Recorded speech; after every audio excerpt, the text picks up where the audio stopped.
Welcome to the channel of Emers online classes. पिछले वाले video में हमने बहुत सारे कॉन्सेप्ट को देखा था।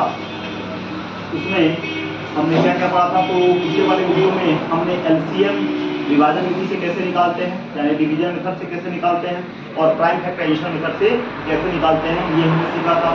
उसके बाद हमने ये भी सीखा था कि एचसीएफ जो है फैक्टराइजेशन मेथड से कैसे निकालते हैं और डिवीजन मेथड से कैसे निकालते हैं। ठीक है, आज जो है हमको उस कॉन्सेप्ट के अकॉर्डिंग जो आपका चैप्टर है एक वास्तविक संख्या बिहार बोर्ड के अकॉर्डिंग, उसमें हमको 1.1 एक्सरसाइज को करना है। ठीक है, जिसमें से बोला गया है पहला क्वेश्चन कह रहा है, पहला क्वेश्चन क्या बोल रहा है, कह रहा है कि यूक्लिड डिवीजन यानी यूक्लिड विभाजन एल्गोरिथम का प्रयोग करके हमको क्या करना है, एचसीएफ फाइंड आउट करना है। ठीक है, यूक्लिड विभाजन एल्गोरिथम का प्रयोग करके एचसीएफ निकालना है। तो यहाँ पे लिखेंगे, बुक का ही एक्सरसाइज हम करा रहे हैं, तो लिखेंगे एक्सरसाइज प्रश्नावली लिखेंगे, प्रश्नावली 1.1 में यूक्लिड विभाजन एल्गोरिथम का प्रयोग करके हमें क्या करना है, मौसा ज्ञात करना है। ठीक है, जिसमें से पहला जो क्वेश्चन है वो बोला हुआ है 135 एवं 225 का क्या करना है, मौसा निकालना है। ठीक है, सबसे पहले अब देखिए इसमें हम क्या काम करेंगे।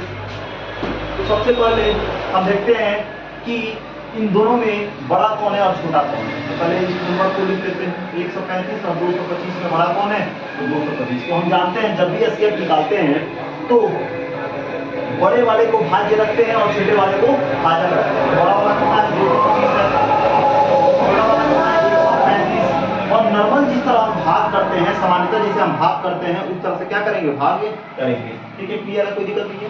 ठीक, चलिए अब यहाँ पे 135 दिया हुआ है, तो कितना बार में लगेगा, तो दो बार में तो नहीं लगेगा क्योंकि 270 आ जाएगा, जो कि यहाँ पे ज्यादा है। तो एक बार में लगाएंगे तो कितना हो जाएगा, 135 हो जाएगा।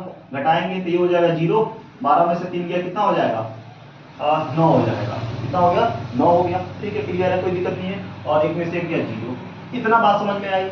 अब यहाँ पे जो रिमाइंडर आया इसको कर देना है, अब हमको बना देना है भाजक।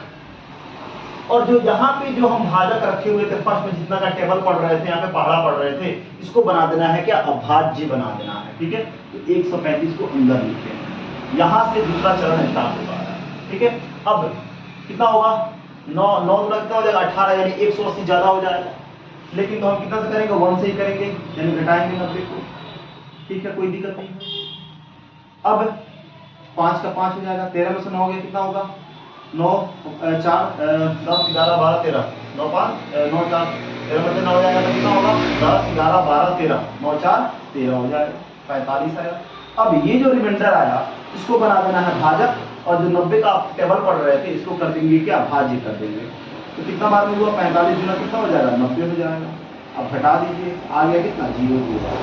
ठीक है, तो ये तो हम लोग सामान्यतः ये जो एचसीएफ जो है हम लोग छोटे क्लास में भी निकाले हुए हैं। लेकिन यहाँ पे बोला है कि यूक्लिड विभाजन एल्गोरिथम का प्रयोग करना है। तो आप एल्गोरिथम में सीखे हुए हैं कि जो भी प्रक्रियाएं जो है, कोई भी काम जो है अगर हम चरणबद्ध रूप से करते हैं तो उसी को क्या कहते हैं, एल्गोरिथम कहते हैं। तो यहाँ भी ये तो काम हमने किया, लेकिन यहाँ पे क्या करना है, एल्गोरिथम को दिखाते हुए, यानी जो हमने काम किया है उसको दिखाते हुए क्या करेंगे, यहाँ पे काम करेंगे। ठीक है, तो यूक्लिड विभाजन एल्गोरिथम से हमको पता है, तो यहाँ पे लिखेंगे यूक्लिड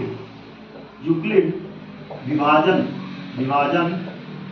एल्गोरिथम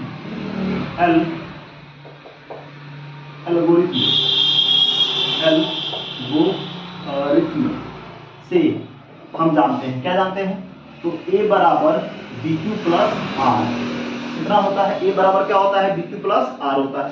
तो ये जो एचसीएफ हमने निकाला ये कितने चरण में संपन्न हुआ है, तो ये 1 चरण 2 चरण और यहाँ पे 3 चरण में, 1 चरण 2 चरण, यानी यहाँ पे कितना हमने किया है, 1 में, ये किया है दूसरा, और यहाँ पे तीसरा। ठीक है, तो यहाँ पे 3 चरणों में हुआ है, यानी तीनों चरण को जो स्टेप बाय स्टेप जो हमने काम किया है उसको यहाँ पे लिखेंगे। तो लिखेंगे चरण 1 लिखेंगे। अब चरण 1 में क्या है, a कितना है, मतलब क्या पहले कितना था 225, यहाँ पर लिखेंगे 2 2 5। अब b कितना है तो हम जानते हैं b जो है 135 है तो 135 और गुना कितना है q कितना है तो 1 अब प्लस रिमाइंडर कितना है तो 090 तो 090 यहाँ पे डाल देंगे, यानी इतना हमने काम किया चरण 1 में। क्लियर है।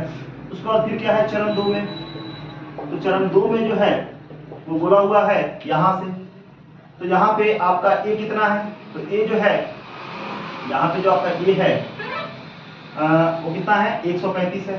ठीक है, कितना है 135 है तो 135। अब यहाँ पे 135 a हो गया, b कितना है तो 90 है, यहाँ पे लिख दीजिए 90 इंटू मल्टीप्लाई करेंगे q कितना है तो 1 है तो 1 अब प्लस रिमाइंडर कितना है तो 45। ये दूसरा चरण संपन्न हुआ।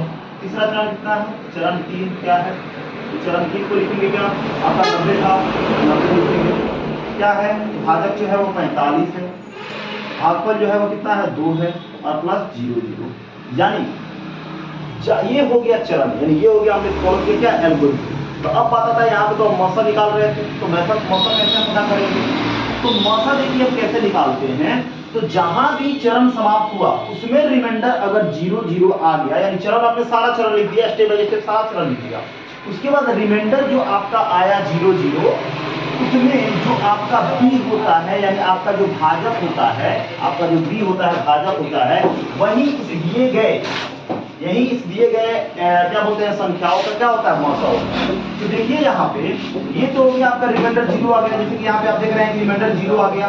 ठीक है, तो रिमाइंडर 0 आ गया तो उसका भाजक क्या है, तो उसका भाजक जो है वो कितना है 45। अगर यहाँ पे भी देख सकते हैं, नहीं समझ में आया तो यहाँ भी देख सकते हैं, यानी आ गया यहाँ पे शेषफल जो है 0 0 आ गया।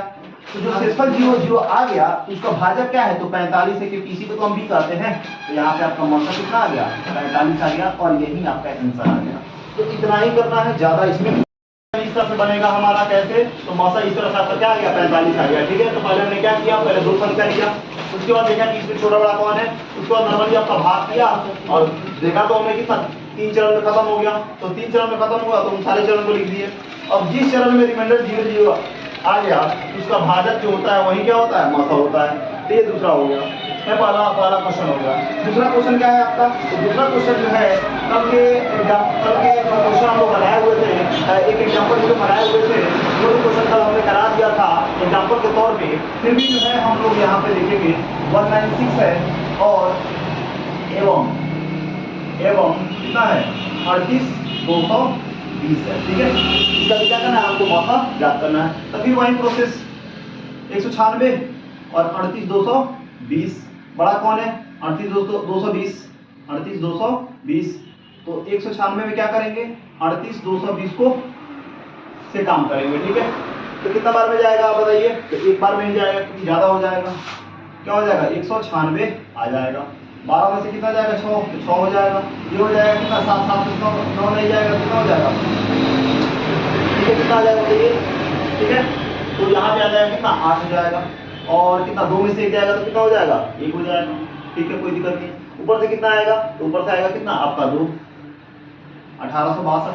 ठीक है, कोई दिक्कत नहीं। अब फिर यहाँ पे तो भाग लगेगा, कितना बार में लगाएंगे यहाँ पे, तो ये जो है ना कितना बार में लगेगा 9 बार में लग जाएगा। ठीक है, तो 9 6 54 का 4 हो जाएगा, हाथ में कितना 5 हो जाएगा, 9 81 81 5 86 तो 6 हो जाएगा, हाथ में कितना हो जाएगा 8 हो जाएगा, और 8 16 17 1764 आ जाएगा, माइनस करेंगे तो 12 में 4 गया 8 हो जाएगा, 5 में से 6 नहीं जाएगा, एग्जाम लेंगे 15 में 6 हो गया, 9 4 15 हो जाएगा, और 0 और 0 ऊपर से आएगा आपका कितना 0। अब 196 पे 6 बजे 30 यानी 5 बार में आ जाएगा, 6 बजे 30 तो हाथ में 3 और 9 बजे 45 और 3 48 पे 8 हाथ में कितना 4 और 5 का कितना 9 आ जाएगा, घटाएंगे तो 0 0 0 आ गया। मतलब ये एक ही स्टेप में खत्म हो गया, ये एक ही स्टेप में क्या हो गया खत्म हो गया। तो अब यहाँ पे इसका क्या करेंगे लिखेंगे, ये बात को लिखना होगा। ठीक है, यूक्लिड विभाजन एल्गोरिथम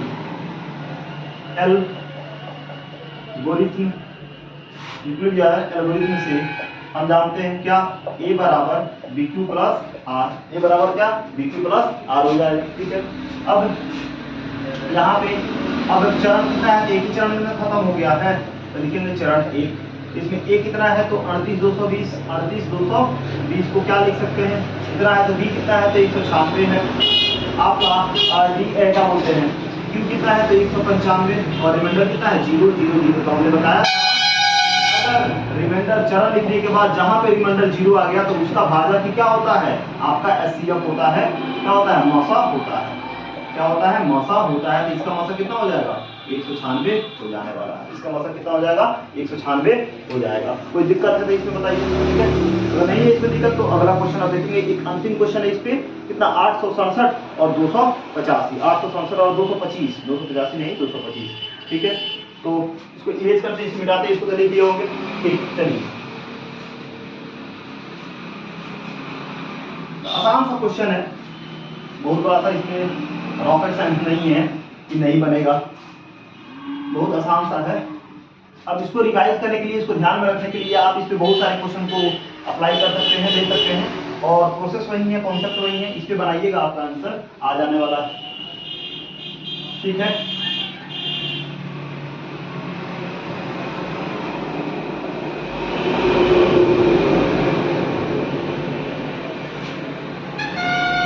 अब यहाँ पे दूसरा क्वेश्चन कितना क्या है, तो 867 है, तीसरा जो है 867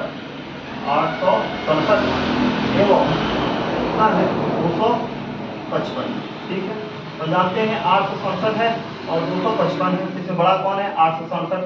तो आप जानते हैं जो बड़ा होता है उसी को रखते हैं क्या, भाजक रखते हैं, जो छोटा होता है उसको क्या, जो बड़ा होता है उसको रखते हैं क्या, सॉरी, जो बड़ा होता है उसको क्या रखते हैं, भाज्य रखते हैं, जो छोटा होता है उसको क्या रखते हैं, भाजक रखते हैं।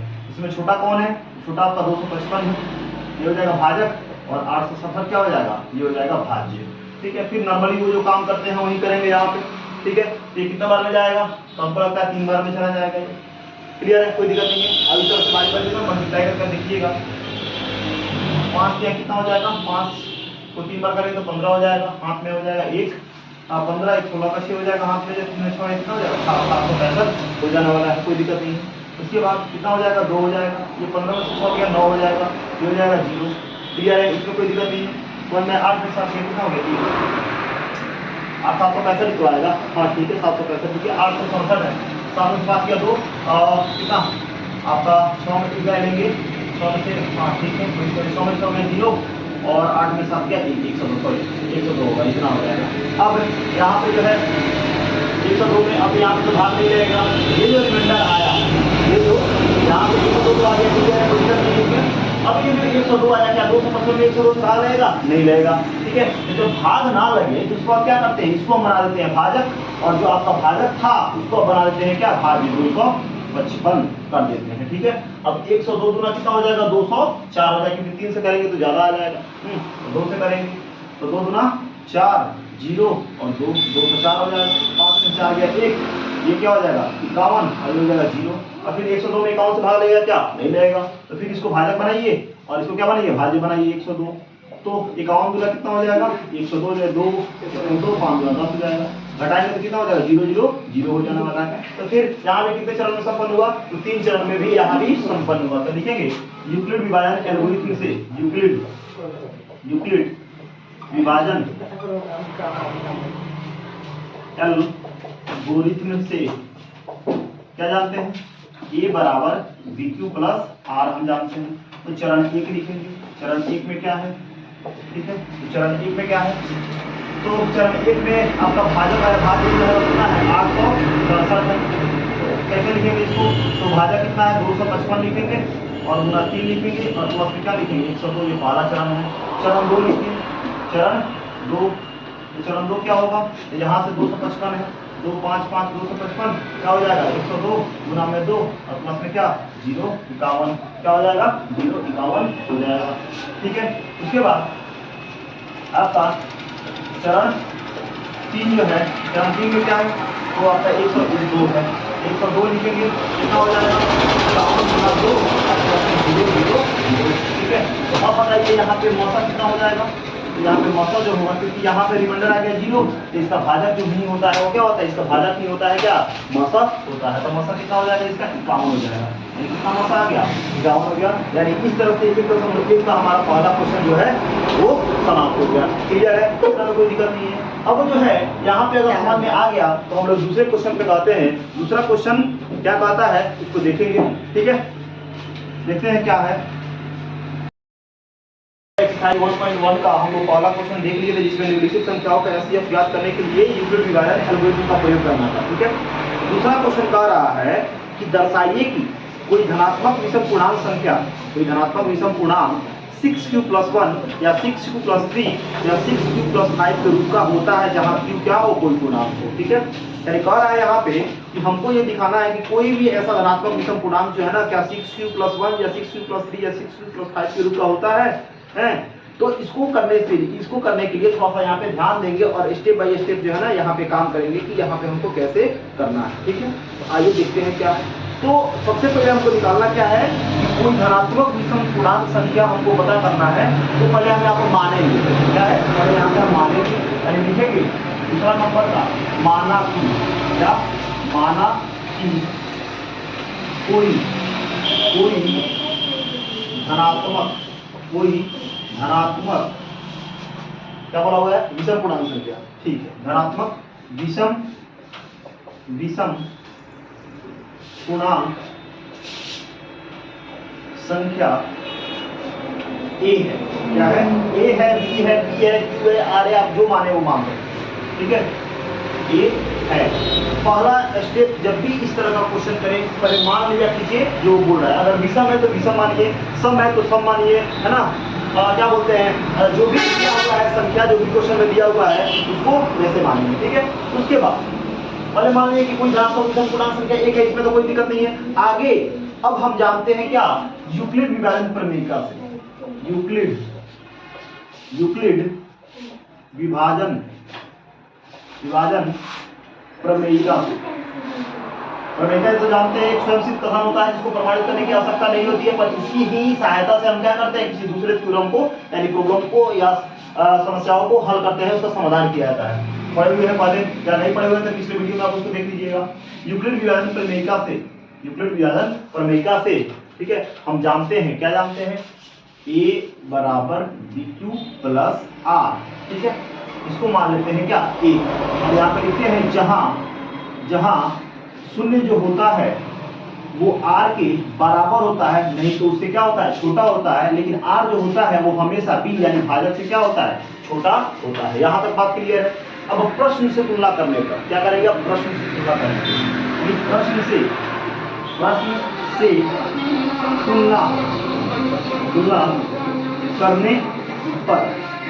तुलना करने पर, ठीक है, तो प्रश्न से तुलना करने पर हमको क्या मिला हुआ है, तो अब प्रश्न से तुलना करें तो क्या बोला हुआ है, भाजक कितना है, तो यहाँ पे अब लिखेंगे, यहाँ पे भाजक को हम क्या दिखाते हैं, तो भाजक तो आपका b है, तो यहाँ पे क्वेश्चन में भाजक क्या दिया हुआ है, तो भाजक है आपका 6। उसके बाद क्या है, भागफल को हम क्या दिखाते हैं, क्यू कहते हैं। हमने यहाँ पे क्यू ही लिख दिया, क्यू है तो क्यू लिख दिया, वैसे आप दूसरा भी मान सकते हैं, कोई दिक्कत नहीं है। ठीक है, भाजक मिल गया, भागफल मिल गया। अब हमको शेषफल चाहिए, क्या चाहिए, शेषफल चाहिए। ठीक है, तो लिखेंगे अब शेषफल के लिए, अब शेषफल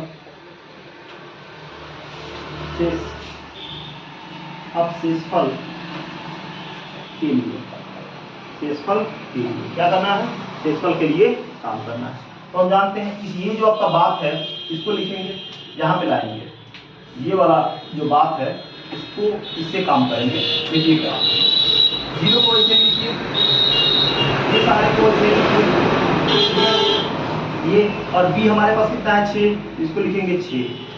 ठीक है, कोई दिक्कत नहीं। और हम जानते हैं कि जो रिमाइंडर होता है वो b से यानी भाजक से हमेशा छोटा होता है। तो बताइए, इसीलिए शेषफल यानी r क्या हो सकता है, शेषफल r क्या हो सकता है, तो यहाँ पे जो है r जो है 0 हो सकता है, 1 हो सकता है, 2 हो सकता है, 3 हो सकता है, 4 हो सकता है, 5 तक होगा, क्योंकि आप जानते हैं कि रिमाइंडर जो होता है वो छोटा होता है किससे, भाजक से। तो अगर भाजक अगर 6 है तो रिमाइंडर कहाँ तक जा सकता है, 5 तक जा सकता है।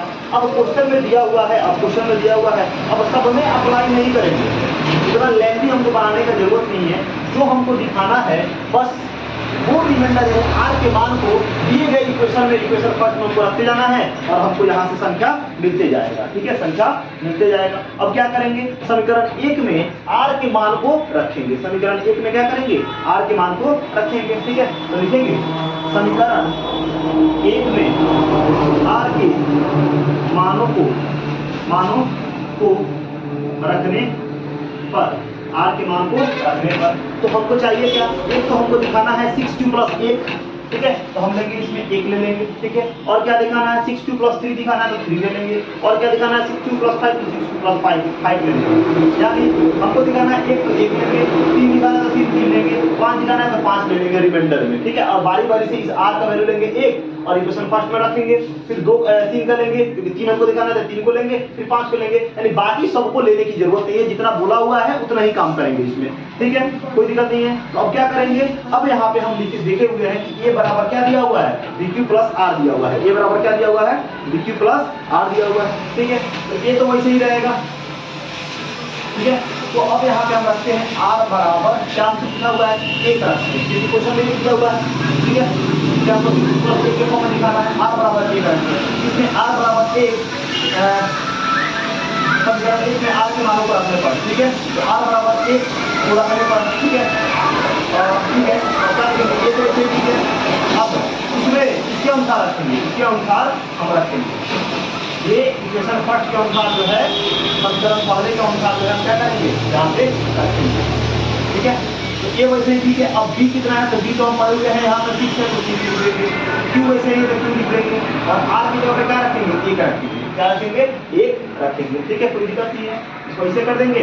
और ये बताइए, ये धनात्मक विषम पूर्णांक को दर्शाता है, यहाँ पे लिखेंगे यह क्या लिखेंगे, यह जो है यह क्या लिखेंगे धनात्मक विषम पूर्णांक को दर्शाता है, ठीक है। हमको जो चाहिए वो मिल गया। अब फिर क्या दिखाना है हमको, लास्ट में दिखाना है 3, इसीलिए हम क्या रखेंगे यहाँ पे 3 का रखेंगे। तो अब यहाँ पर रखेंगे r बराबर, इसको ऐसे यहाँ पे कर देते हैं ताकि क्लियरली दिखाई दे। r बराबर क्या रखेंगे, अब 3 रखेंगे, ठीक है। इक्वेशन फर्स्ट में ये तो इसे ठीक है, b कितना है तो आपका 6 है, q तो q है ही, और r को क्या रख देंगे 3 रखेंगे। तो बताइए ये जो 3 है आपका क्या है, 3 जो है यहाँ पे अगर रखते जाए, या ये क्या है धनात्मक विषम पूर्णांक के रूप का है, क्यों, क्योंकि अगर 6 में कितना भी वैल्यू रखेंगे, अगर 1 रखते हैं, ठीक है, अगर इसमें चेक भी करें कि ये है कि नहीं है, तो अगर 6 इंटू अगर q का वैल्यू 1 रखते हैं, फिर इसमें जोड़ते हैं 3, तो 6 + 3 कितना हो जाएगा 9, जो कि धनात्मक विषम पूर्णांक है, ठीक है। फिर वहां पे अगर मान लेते 1 नहीं अगर 2 रखते हैं तो 6 × 12 और +3 कितना हो जाएगा 15, ठीक है। इस तरह भी चेक कर सकते हैं। अब ऐसा नहीं है कि हम ऐसे ही लिख लिए हैं कि 6q + 1 जो है धनात्मक विषम पूर्णांक दर्शाता है। आप यहाँ पे q का कोई भी वैल्यू रखिए और इस इक्वेशन में क्या कीजिए, q का कोई भी वैल्यू रखिए और आपको सॉल्व कीजिएगा तो आपको विषम पूर्णांक संख्या ही प्राप्त होगा, ठीक है। कोई भी रखिए q में, इसको सॉल्व कीजिए, आपको देखिए विषम पूर्णांक में आएगा। तो हम कह सकते हैं ये और ये भी क्या होगा धनात्मक विषम पूर्णांक को दर्शाता है, धनात्मक विषम पूर्णांक को दर्शाता है, ठीक है। और हमको क्या चाहिए 5 चाहिए, क्वेश्चन में 5 है दिया हुआ था, हम r बराबर क्या करेंगे 5 रख देंगे। ये वैसे ही ठीक है, b कितना है तो आपका 6 है, q कितना है तो आपका q ही है, और r की जगह क्या रखना है हमको 5 रखना है। तो ये भी क्या होगा, ये भी अब रखते हैं तो 6 और ये करते हैं 6 × 6 6 5 कितना हो जाएगा 11, जो कि क्या है विषम पूर्णांक संख्या। तो इस तरह से आप चेक भी कर सकते हैं कि ये धनात्मक विषम पूर्णांक क्यों है। ऐसे ही हम नहीं लिख दिए हुए हैं कि ये धनात्मक विषम पूर्णांक क्यों है, आप यहाँ पे q का वैल्यू कुछ भी रखिए और आपके सॉल्व करने पर आपको हमेशा क्या मिलेगा धनात्मक विषम पूर्णांक संख्या ही मिलेगा, ठीक है, कोई दिक्कत नहीं है। इसमें भी रखेंगे तो वही आएगा, धनात्मक विषम पूर्णांक को धनात्मक विषम पूर्णांक को दर्शाता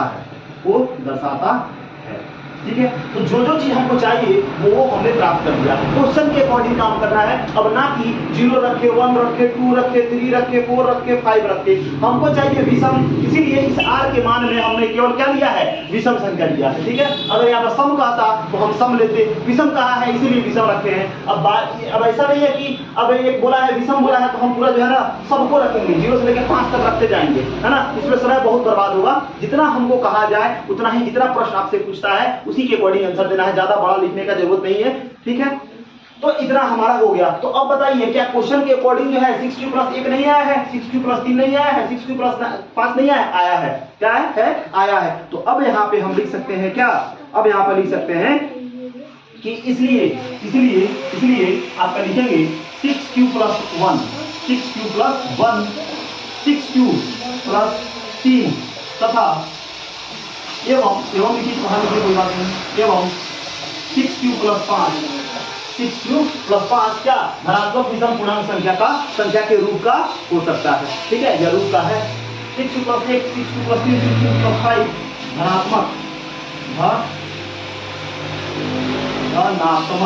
धनात्मक विषम पूर्णांक धनात्मक विषम पूर्णांक के रूप का हो सकता है या होता है, ठीक है, या है, हम कह सकते हैं। तो एक बार फिर से हम ध्यान से देखते हैं कि क्वेश्चन में ये बोला हुआ था कि दर्शाइए कि कोई धनात्मक विषम पूर्णांक संख्या 6q प्लस 1 या 6q प्लस 3 या 6q प्लस 5 के रूप का होता है। अगर इस तरह का क्वेश्चन करे तो सबसे पहले क्या करेंगे, मान लेंगे। क्या मानेंगे कि कोई धनात्मक विषम बोला है तो विषम लिखेंगे। कोई धनात्मक विषम पूर्णांक संख्या क्या है, ए है। अब ऐसा नहीं है कि आप ए ही लिखिएगा, आप B P Q R S T कुछ भी लिख सकते हैं, ठीक है। हमने यहाँ पे हमको ए लगा तो हमने ए लिख दिया, ठीक है। आप बी भी लिखेंगे तो कोई गलत नहीं होगा, ठीक है। तो हमने मान लिया कोई धनात्मक विषम पूर्णांक संख्या क्या है, ए है। अब आपको यूक्लिड विभाजन प्रमेय का तो समझते हैं कि ए बराबर क्या होता है, bq प्लस आर होता है। अभी ये कैसे ए बराबर bq प्लस आर होता है, तो पिछले वाले वीडियो में आप देखिएगा तो आपको मिल जाएगा ऐसा क्यों है, ठीक है। जहां ये कंडीशन तो हम जानते हैं कि 0 जो होता है वो r के बराबर भी होता है या 0 जो है वो r से छोटा भी होता है, लेकिन भाजक यानी b से हमेशा क्या होता है, r जो है वो छोटा होता है, इतना तो हम जानते हैं। अब प्रश्न से तुलना करें तो हमारा भाजक क्या था, भाजक हमारा b जो सबसे आगे होता है, मतलब उसमें यानी क्वेश्चन में अगर देखिए, क्वेश्चन में अगर बुक उठाइए उसमें देखिए जो आपका लिखा हुआ है 6q प्लस 1, 6q प्लस 1 है, तो वहां पे जो q है वो भाजक है, क्या बोलते हैं, q जो है वो क्या है, वो आपका भागफल है, और जो आगे 6 है वो क्या है, भाजक है। इसीलिए हमने भाजक की जगह पे b की जगह पे क्या लाया, c लाया, और भागफल तो q का q था ही, लेकिन हमको शेषफल पता नहीं था। तो शेषफल के लिए हम इस कंडीशन में यानी ये वाले कंडीशन में हमने क्या किया, ये वाला जो कंडीशन है जहां लिखा हुआ है कि 0 जो है वो बराबर है r के, 0 जो है छोटा होता है लेकिन b से हमेशा छोटा होता है, कौन, आपका r होता है। इतना इसमें हमने क्या किया, यहाँ पे जो हमको प्रश्न दिया हुआ है उसके अनुसार लिख दिया। 0 वैसे लिखा, ये जो करते वैसे लिखा, r को वैसे ही, और b की जगह पे हमारे क्वेश्चन में क्या दिया हुआ है, 6 दिया हुआ है, तो r यहाँ पे क्या आ सकता है, b से हमेशा छोटा आता है। तो अगर यहाँ पे b जो है वो अगर 6 दिया हुआ है तो r का हो सकता है उससे एक कम तक हो सकता है, 0 से लेकर 5 तक हो सकता है, ठीक है, कोई दिक्कत नहीं है। अब क्वेश्चन में बोला है कि विषम को दिखाना है, तो इसमें तो क्या है, आपका सम भी है और विषम भी है, तो बस हम इसको विषम को पकड़ेंगे, ठीक है। हमको सम से कोई रिक्वायरमेंट, सम की कोई आवश्यकता नहीं है, इसलिए हम क्या करेंगे, केवल विषम को लेंगे। अब समीकरण 1 में ये जो पूछा हुआ है विषम को क्या करेंगे, उठा के बारी बारी से क्या करेंगे, उसमें रख देंगे, बारी बारी क्या करेंगे, उसमें से रख देंगे। अब सबसे पहले क्या, तो हमको चाहिए विषम, क्या 1, ठीक है ना, क्या करेंगे 1, तो 1 को 1 जो है विषम है ना, 3 भी विषम है और 5 भी विषम है, तो इन्हीं मानों को हम क्या करेंगे, उठा के बारी बारी से इस इक्वेशन फर्स्ट में क्या करेंगे, रखेंगे, ठीक है। तो r बराबर 1 है तो इसमें इक्वेशन फर्स्ट में रखिए, a तो वैसे ही ठीक है, बराबर वैसे ही ठीक है। आपका b जो है वो कितना है, 6 है, तो हमने 6 लिखा, q इसके साथ गुना में है तो q हमने लिखा, प्लस में लिखा, और r की जगह पे क्या रखा हमने, 1 रखा, r की जगह पे क्या रखा हमने, 1 रखा, ठीक है। अब इसमें जो है अगर हम q की जगह पे अगर कोई भी वैल्यू लिखे और इसको सॉल्व करें तो हमको विषम पूर्णांक संख्या ही मिलेगा हमको, इसलिए हम लिख सकते हैं कि ये 6q प्लस ये क्या होगा, धनात्मक विषम पूर्णांक को दर्शाता है। फिर हमने क्या लाया, 3 लाया, क्योंकि विषम पूर्णांक हमको चाहिए, 2 तो चाहिए नहीं कि वो सम है, तो विषम को हमने फिर रखा इसमें, यानी इक्वेशन फर्स्ट वाला में, तो a वैसे ही ठीक है, 6b q भी वैसे ही ठीक है, r की जगह पे क्या रखना है, 3 रख देना है। फिर इसमें आप q में वैल्यू रखिएगा और आपके सॉल्व कीजिएगा तो आपको पता चलेगा कि ये भी क्या है, आपका धनात्मक विषम पूर्णांक संख्या ही है, ठीक है। उसके बाद फिर हमने इसे सॉल्व करके देखा तो धनात्मक विषम पूर्णांक वही दर्शाता है, यानी मिलता है वही तो दर्शाएगा, तो वही ना। उसके बाद क्या, फिर हमको 5, 4 तो चाहिए नहीं, क्योंकि 4 तो क्या है, सम है आपका, 4 क्या है, आपका सम है, ठीक है, क्लियर है, कोई दिक्कत नहीं है। तो बचा क्या आपका 5, 5 क्या होगा, तो वो विषम संख्या को हमने r की जगह पे क्या रखा, 5 रखा, क्लियर है, कोई दिक्कत नहीं है। अब ये वहीं पे 6 भी आपका भाजक है और q आपका क्या है, भागफल है, और r की जगह पे क्या रखेंगे, 5 रख देंगे। अब फिर इसमें q का वैल्यू रखेंगे, सॉल्व करके देखेंगे तो हमको क्या मिलेगा, धनात्मक विषम पूर्णांक संख्या ही मिलेगा। यानी इस तरह से हम कह सकते हैं क्या कि ये भी यदि 6q प्लस 5 भी क्या होगा, धनात्मक विषम पूर्णांक को ही क्या करता है, दर्शाता है, धनात्मक विषम पूर्णांक को दर्शाता है, ठीक है, कोई दिक्कत नहीं है, ठीक। तो यहाँ पे देखें कि जो भी हमको चाहिए वो यहाँ पे मिल चुका है, ठीक है। तो 6q प्लस 1 क्वेश्चन हमको चाहिए था, ठीक है, तो 6q प्लस 1 भी हम ला दिए, यानी इसी के अनुसार हम आ गया। मेरा 6q प्लस 3 चाहिए था, क्वेश्चन बोला हुआ है, ये भी आ गया, 6q प्लस 5 है, ये भी आ गया, और इन सबको हम सॉल्व करके देखें तो धनात्मक विषम पूर्णांक के रूप का हो रहा है। तो इस तरह से कह सकते हैं क्या, कोई भी धनात्मक विषम पूर्णांक संख्या जो है इस तरह से हो सकता है। अगर क्वेश्चन आता है तो आप ऐसे जो है सॉल्व कीजिएगा, ठीक है। और इसको प्रैक्टिस कीजिएगा, क्योंकि ये प्रैक्टिस का चीज है, बार बार इसको प्रैक्टिस कीजिएगा। इसमें कोई रटा रटाया कोई बात नहीं है, सारा जो बात है कॉन्सेप्चुअल है, इसको ध्यान में रखिएगा। या अगर मान लेते हैं कि अगर उसमें कोई दिक्कत है तो फिर से वीडियो को जो है क्या कीजिएगा, आप फिर से जो है आराम से उसको देखिएगा, ठीक है। तो आपको पूरा क्लियरली समझ में आ जाएगा। उसके बाद इसके अलावा और क्वेश्चन हमारा दूसरा नंबर क्वेश्चन तो क्लियर हो गया। अगर खींचना चाहते हैं फोटो या स्क्रीनशॉट लेना चाहते हैं तो इसमें आप ले सकते हैं आराम से, ठीक है। अब देखिए तीसरा नंबर क्वेश्चन जो है वो क्या पूछता है, तो तीसरा नंबर देखते हैं क्वेश्चन क्या पूछ रहा है यहाँ पे, ठीक है। तो तीसरा नंबर क्वेश्चन का रहा है कि किसी परेड में 616 सदस्यों वाली एक सेना यानी आर्मी की टुकड़ी को 32 सदस्यों वाले एक आर्मी बैंड के पीछे क्या करना है, मार्च करना है। क्या करना है, तो किसी परेड में 600 सदस्यों वाली एक सेना आर्मी की सेना है, ठीक है। उसको 32 सदस्यों वाली एक आर्मी बैंड के पीछे मार्च करना है, ठीक है। दोनों समूहों को समान संख्या वाले स्तंभों में मार्च कराना है। मतलब दो समूह है ना, तो दोनों में जितना भी क्या है आर्मी के जो मेंबर है उनको ऐसे हमको अरेंज करना है कि सारे जो है वो क्या हो, बराबर हो, सारे क्या हो, बराबर आए, ठीक है। उसके बाद तो इनमें ये पूछा जा रहा है कि अगर सबको दोनों यहाँ पे जो है बराबर क्या बोलते हैं आपको ये बराबर स्तंभ हमको बनाना है, तो अधिकतम जो है स्तंभों की संख्या क्या हो सकती है, अधिकतम स्तंभों की संख्या क्या होती है, इसको हम निकालते हैं। तो जब भी बोले अधिकतम, तो अधिकतम का अधिकतम स्तंभों की संख्या, यानी जब भी अधिकतम की बात करें तो आप हमेशा उसका क्या निकालिएगा, मौसा निकालिएगा। तो वही कह रहा है कि किसी परेड में अगर 616 सदस्य वाली एक सेना यानी आर्मी की टुकड़ी है, उसको 32 सदस्य वाली एक आर्मी बैंड के पीछे मार्च करना है, तो दोनों समूहों को समान संख्या वाले स्तंभों में मार्च करना है, तो उन स्तंभों की अधिकतम संख्या क्या होगी। तो यहाँ पे हम क्या करेंगे, आपका 616 और 32 में हम क्या करेंगे, एचसीएफ उसका निकाल देंगे, और जो एचसीएफ आएगा वही क्या हो जाएगा, आपका स्तंभों की अधिकतम संख्या हो जाएगी जिसमें वो मार्च कर सकते हैं। क्लियर है, क्वेश्चन समझ में आया, ठीक है, कोई दिक्कत नहीं है। चलिए अब इसको हम देखते हैं, ठीक है, क्लियर है, कोई दिक्कत नहीं है। चलिए बहुत अच्छी बात, ठीक है, कोई दिक्कत नहीं है। तो अब यहाँ पे अब देखते हैं क्या है। तो सबसे पहले जो दिया गया है उसको हम क्या करेंगे, लिख लेंगे, ठीक है। ये तो लिख लिए होंगे, इसको मिटा देते हैं इसमें, ठीक है, इसको मिटा देते हैं आगे। तो पहले हमको दिया क्या हुआ है, हमको ये दिया हुआ है, क्या दिया हुआ है कि सेना के सदस्य की संख्या कितना है, 616 दिया हुआ है। यानी सेना की सदस्यों की संख्या कितनी दिया हुआ, कितना दिया हुआ है, 616 दिया हुआ है, ठीक है। तो सबसे पहले देखिएगा, जब भी क्वेश्चन आए, जब भी क्वेश्चन पढ़िए तो उसको ध्यान पूर्वक पढ़िए और देखिए कि पूछ क्या रहा है। क्वेश्चन जो है अंतिम बात को देखिए कि इसमें क्या पूछ रहा है। तो पहले देखिए लास्ट वाला टर्म इसमें पूछा क्या जा रहा है, ठीक है, और तब जो है ना पूरा बढ़िया से पूरा विश्लेषण कीजिए क्वेश्चन का, क्वेश्चन कह क्या रहा है, ठीक है, कोई दिक्कत नहीं है। तो सबसे पहले क्या करेंगे, लिखेंगे क्या दिया हुआ, ठीक है। तो लिखेंगे दिया गया है, ठीक है, क्या लिखेंगे, दूसरा कितना नंबर क्वेश्चन है, ये तीसरा नंबर क्वेश्चन है, ठीक है। एनसीईआरटी का एक्सरसाइज 1.1 का तीसरा नंबर क्वेश्चन दिया हुआ है, क्या, तो लिखेंगे दिया गया है, दिया गया है। क्या दिया गया है, तो सेना के सदस्यों की संख्या लिखेंगे, सेना के सदस्यों की संख्या, सेना के सदस्यों की संख्या कितना है, तो कितना दिया हुआ है जी, सेना के सदस्यों की संख्या 616 दिया हुआ है, 616 दिया हुआ है।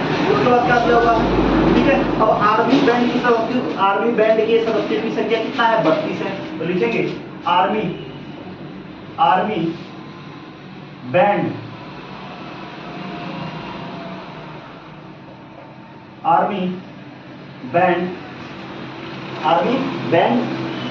की सदस्यों की संख्या कितनी दिया हुआ है, कितना दिया हुआ है, तो आपका दिया हुआ है 32, क्या दिया हुआ है, 32 दिया हुआ है। तो क्या करना है, अकॉर्डिंग टू क्वेश्चन क्या लिखना है, अकॉर्डिंग टू क्वेश्चन का रहा है कि स्तंभों की अधिकतम संख्या निकालना है। क्या निकालना है, स्तंभों की अधिकतम संख्या निकालना है, जिसमें वो क्या कर सकते हैं, सेना जो है मार्च कर सकती है। तो अकॉर्डिंग टू क्वेश्चन लिखेंगे या प्रश्नानुसार लिखेंगे या प्रश्न के अनुसार लिखेंगे, ठीक है, कि सेना की ये क्या बोलते हैं, ये क्या बोला गया है, स्तंभों की अधिकतम संख्या निकालना है। यानी निकालना क्या है, स्तंभों की अधिकतम संख्या, स्तंभों की अधिकतम संख्या क्या होगी, तो क्या करेंगे, 616 तथा 32 का मौसा ज्ञात कर देंगे। क्या बोलते कर देंगे, मौसा ज्ञात मसा निकालेंगे। ठीक है, तो अब जानते हैं 616 है एवं कितना है, तो 32 से पीछे वाला में भी काम किए कि जो बड़ा होता है वो होता है आपका भाज्य, जो छोटा होता है वो क्या होता है आपका भाजक होता है। ठीक है, क्लियर है। यहाँ पे हो जाएगा क्या आपका 32 लिखिए और यहाँ पे क्या है 616 है। ठीक है, तो 32 गुना तो 64 हो जाएगा। 32 में क्या करेंगे, एक से हम यहाँ पे भाग लगाएंगे। क्लियर है, तो 32 में कितना हो जाएगा 32 हो जाएगा। क्लियर है, एक में से 2 नहीं जाएगा, 11 में से 2 गया कितना होगा 9 हो जाएगा। 5 में से 3 गया कितना हो जाएगा आपका 2 हो जाएगा। ठीक है, 32 में 29 को नहीं जाएगा, इसको लाएंगे तो कितना हो जाएगा 6 हो जाएगा, 296 हो जाएगा। फिर क्या आप 32 का टेबल कितना बार पढ़ेंगे, तो पढ़िए हमको लगता है 9 बार लग जाएगा। 9 बार में यानी 9 गुना 18 का 18 में 1 हो जाएगा, 9 के 27 और 1 28 हो जाएगा, 288 हो जाएगा। माइनस कर दीजिए तो 16 में से 8 गया 8 हो जाएगा, ये हो जाएगा 0, ये हो जाएगा 0। अब यहाँ पे रिमाइंडर आया 8, तो अब इस रिमाइंडर जब आ गया रिमाइंडर 8, जब देखिए कि 32 में 8 से भाग नहीं लगा, तो एससीएफ के केसेस में क्या करते हैं 32 से जब 8 से में भाग नहीं लगा तो 8 को बना दो क्या भाजक और 32 को क्या बना दो भाज्य बना दो। तो 8 के 4 8 चौका कितना हो जाएगा 32, कितना हो जाएगा 32 से घटा देंगे 0 0 आएगा। यानी अब 0 0 आएगा तो बताइए इसके एससीएफ कितना हो गया, एससीएफ आ गया यहाँ पे मौसा कितना प्राप्त हुआ, तो मौसा प्राप्त हुआ कितना 8। यानी सेना की अधिकतम संख्या कितनी हो गई, सेना की स्तंभों की अधिकतम संख्या कितनी होगी, तो स्तंभों की अधिकतम संख्या जो होगी यहाँ पे लिख देंगे। इसीलिए स्तंभों की अधिकतम संख्या 8 होगी, जिसमें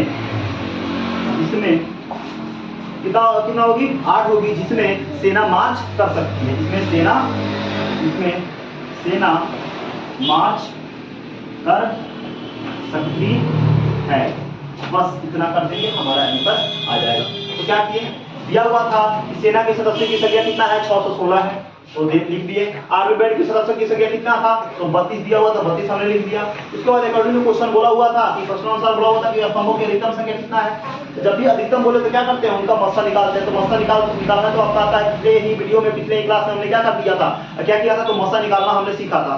तो उसके अकॉर्डिंग हमने काम किया, हमारा मस्सा आ गया, यानी जो मस्सा आया वही हो गया क्या स्तंभों की अधिकतम संख्या, जिसमें जो है सेना जो है मार्च कर सकती है। तो ये हो गया आपका तीसरा नंबर क्वेश्चन। इसमें कोई दिक्कत होगा तो बोलिएगा और ध्यान से इसको पढ़िए, है ना, बात समझ में आएगी। ठीक है, अब कोई भी डाउट हो तो कमेंट बॉक्स में आप कमेंट कीजिए, या जो भी आपका प्रॉब्लम हो उस पर डालिए। ठीक है, कोई दिक्कत नहीं है। तीसरा क्वेश्चन तो यहाँ पे हो गया, तो अगर स्क्रीनशॉट लेना चाहते हैं तो ले सकते हैं। अब देखते हैं चौथा क्वेश्चन क्या बोल रहा है। चौथा क्वेश्चन जो है ठीक दूसरे क्वेश्चन की तरह ही है। चौथा क्वेश्चन जो है जिस तरह उसमें बात आई है इसमें भी वही करेंगे। अंतर यही है कि उसमें क्या किया है, वर्ग करने के लिए बोला है। ठीक है, उसमें क्या करने के लिए बोला है, वर्ग करने के लिए बोला है, बाकी सब कुछ वैसे ही है। जितना स्टेप जो है हम लोग दूसरा नंबर क्वेश्चन में जो किए हुए थे उतना इसमें भी करना है। अंतर यही है कि उसमें बस ला देना था, इसमें स्क्वायर करके लाना है। क्या करना है, स्क्वायर करके लाना है। ठीक है, चलिए ठीक है। तो अब देखिए चौथा नंबर, तीसरा तो हो ही गया, चौथा लिखना है। ठीक है, तो एनसीईआरटी का बुक निकाल लीजिए और उसमें पढ़िए कि क्या कह रहा है। चौथा नंबर क्वेश्चन क्या बोल रहा है, ठीक है, इसको देखते हैं।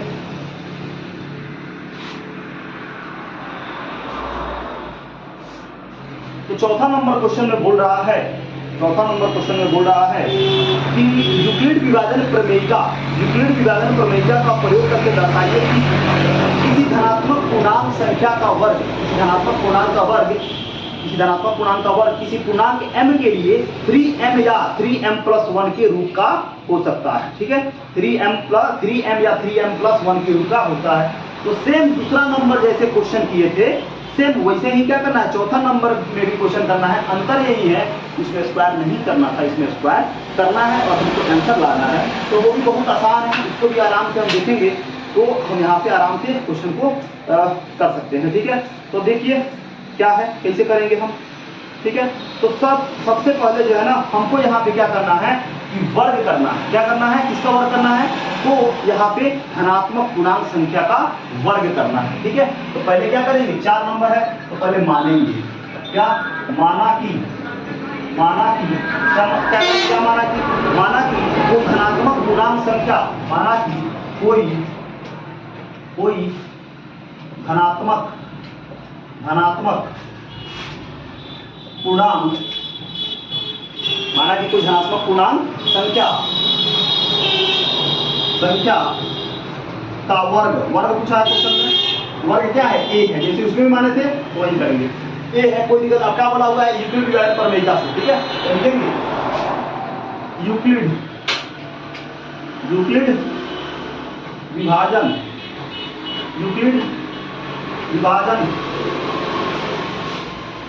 प्रमेयिका से हम जानते हैं, क्या जानते हैं? तो a बराबर BQ प्लस आर जानते हैं। a बराबर BQ प्लस आर जानते हैं। इसको मान लेंगे समीकरण 1, जहां कंडीशन भी था। क्या कंडीशन था?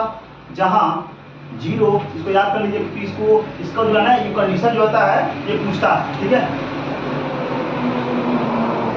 ठीक है, ये होता है, आप जानते हैं, कोई दिक्कत नहीं होता, ठीक है। अब यहाँ प्रश्न से तुलना करने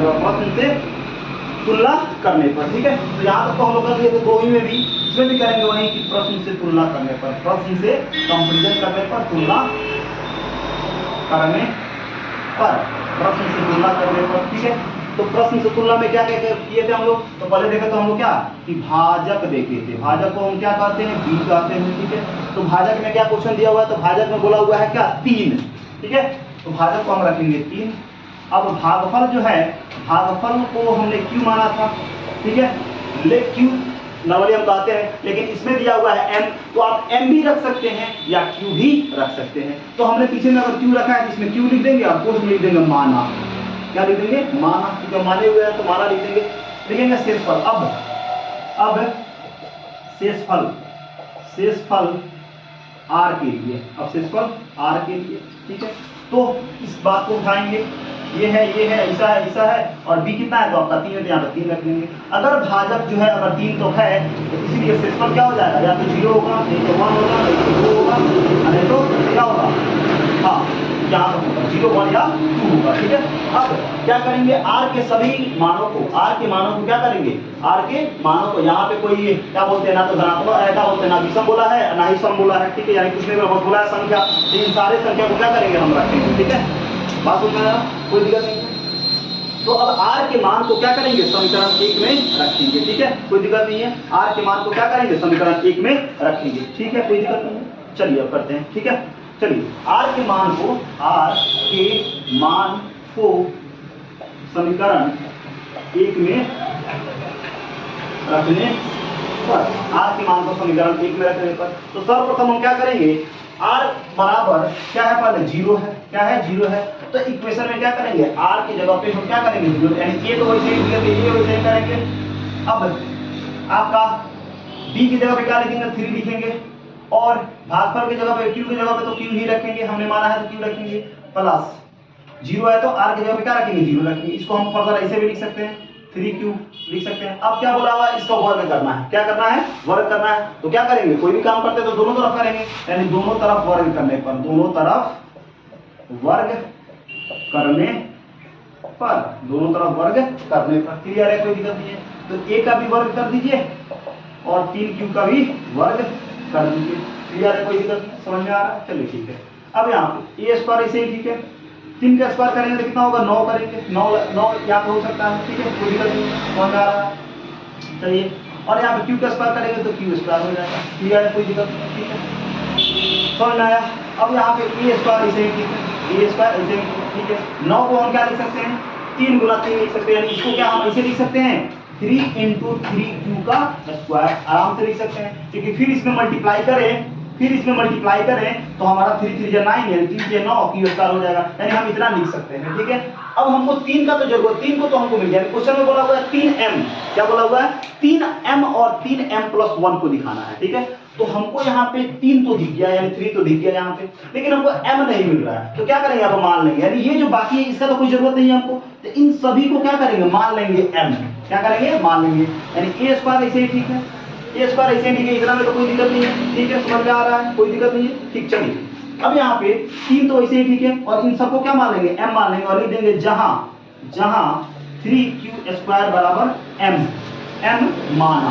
क्या लिखेंगे? m माना, ठीक है। हम मान लेंगे, यानी जहां 3m स्क्वायर होगा वहां 3q स्क्वायर होगा, वहां पे क्या मान लेंगे? m मान लेंगे, ठीक है।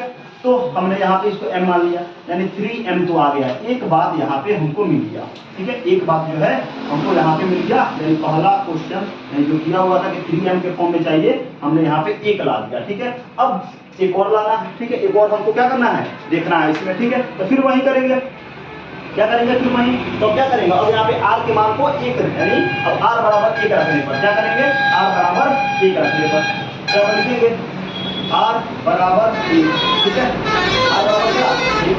तो अब क्या 1 को इसे लीजिए, कोई दिक्कत नहीं है। अब r बराबर 1 को समीकरण 1 में फिर रखेंगे, जिस तरह इसमें हमने काम किया है, कोई दिक्कत नहीं है। ये वैसे ही b की जगह पे क्या होगा, 3 होगा, और q की जगह पे तो हमें 3 रखना ही है, और r की जगह पे क्या रखेंगे, 1 रखेंगे, कोई दिक्कत नहीं है।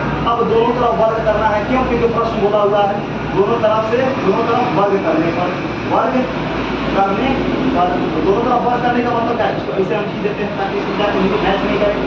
अब क्या करेंगे, a का भी स्क्वायर करेंगे और 3q प्लस 1 का भी स्क्वायर यहाँ पे करेंगे हम, ठीक है। अब a स्क्वायर तो ऐसे ही हो जाएगा, कोई दिक्कत नहीं है। अब यहाँ पे ध्यान से समझने वाली बात है, इसको कैसे करेंगे। अब यहाँ पे आपका जो 3q है इसको हम क्या मान लेते हैं, a मान लेते हैं, और जो आपका 1 है इसको क्या मान लेते हैं, b मान लेते हैं, ठीक है, कोई दिक्कत नहीं है। अब यहाँ पे a है, बीच में क्या है, प्लस है, और 1 है यानी b है, तो a प्लस b का होल स्क्वायर तो आप पढ़े ही होंगे, a प्लस b का होल स्क्वायर हम पढ़े हुए हैं, क्या, a square plus b square और प्लस 2ab, ठीक है। जहाँ पे a की जगह पे क्या दिया हुआ है, तो a की जगह पे दिया हुआ है आपका क्या, 3q दिया हुआ है, क्या दिया हुआ है, 3q दिया हुआ है, और b की जगह पे क्या दिया हुआ है, 1 दिया हुआ है, ठीक है, कोई दिक्कत नहीं है। अब चलिए, तो यहाँ पे a प्लस b का होल स्क्वायर पर क्या करेंगे, इसको तोड़ेंगे, क्या करेंगे, a प्लस b के होल स्क्वायर पर तोड़ेंगे, क्लियर है। तो अब a स्क्वायर का मतलब क्या है, a स्क्वायर का मतलब क्या है कि a का वैल्यू है 3q, यानी 3q का क्या कर देना है, यहाँ पे 3q का स्क्वायर कर देना, क्लियर है। फिर प्लस है तो प्लस, अब b कितना है, तो b है हमारा 1, तो 1 का भी क्या कर देंगे, स्क्वायर कर देंगे, प्लस है तो प्लस, 2 ऐसे ही ठीक है, तो 2 है, गुना में है तो गुना लिख देंगे, a कितना है, तो हमारा a है 3q, इसमें लिख देंगे क्या, 3q लिख देंगे, फिर गुना है तो गुना लिख देंगे, फिर उसका कितना है, यहाँ पे b कितना है, तो 1 है, 1 लिख देंगे। कैसे हमने लिख दिया, क्योंकि हमने माना a को क्या माना, 3q माना, और b को क्या माना, वो 1 माना, तो हमने यहाँ पे लिख दिया। और एक जैसे कि a प्लस b का होल स्क्वायर पे, तो हमने a प्लस b का फॉर्मूला लिख दिया। अब जहां जहां a होगा वहां हम लिखेंगे 3q, जहां जहां b होगा वहां लिखेंगे क्या, 1 लिखेंगे। अब a का स्क्वायर मतलब क्या, a का मतलब क्या, 3q, उसका स्क्वायर है तो स्क्वायर, प्लस है तो प्लस, b कितना है, 1 है, तो 1 का स्क्वायर तो 1 स्क्वायर ऐसे होगा, प्लस 2 तो ऐसे ही है, फॉर्मूला क्या है, तो 2 गुना मल्टीप्लाई है, a की जगह क्या रखेंगे, 3q रखेंगे, और b की जगह पे क्या रखेंगे, 1 रखेंगे, क्लियर है, कोई दिक्कत नहीं है। तो यहाँ पे हम क्या लिख सकते हैं, इन वाले बातों को हम यहाँ पे लिख सकते हैं, क्या, 3q का स्क्वायर प्लस 1 का स्क्वायर प्लस 2 गुना 3q और गुना में 1 रख सकते हैं, क्लियर है, इतना में तो कोई दिक्कत नहीं। अब a स्क्वायर भी वैसे ही चलेगा। अब देखिए 3 का स्क्वायर करें तो कितना हो जाएगा, 9 हो जाएगा, q का स्क्वायर करें तो q स्क्वायर प्लस 1 का स्क्वायर करें तो 1 और प्लस 2 3 6 6 एकम 6 यानी 6 हो जाएगा, ठीक है।